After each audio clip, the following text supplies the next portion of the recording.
Hello সবাইকে। সেদিন না প্রচুর মন খারাপ ছিল। এই কথাটা আজমিরিকে ফোন দিয়ে বলার পর সে দেখি ২ মিনিট পর আমাদের বাসায়।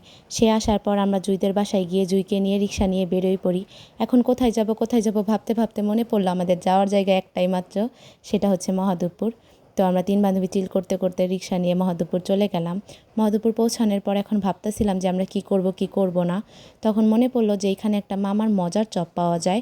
তো মামার দোকানে আমরা ৩ জন মিলে চপ খাইতে চলে গেলাম। ওইখানে গিয়ে মামার সাথে মজা নিতেছিলাম যে মামা আপনি আমাদের ক্যামেরার দিকে তাকান, ভাইরাল হয়ে যাবে। মামার সাথে মজা নিতে নিতে আর কি চপ বানানো শিখতেছিলাম, মামা কিভাবে চপ মেক করে। তারপরে এখানে আমরা ৩ জন গল্প করতে শুরু করি। গল্পের মধ্যেখানে কোথা থেকে জুই জানি একটা 7 আপ নিয়ে আসে। ৩ জন ব্রাজিল সাপোর্টার হওয়া সত্ত্বেও আমরা ৩ জনকে 7 আপ করে খেপাইতেছিলাম। অন্যদিকে আইসা আমরা একটু রিল শ্যুট করলাম। রিল শ্যুট করার পরে মনে হইলো যে আমাদের কিছু খাওয়া দরকার।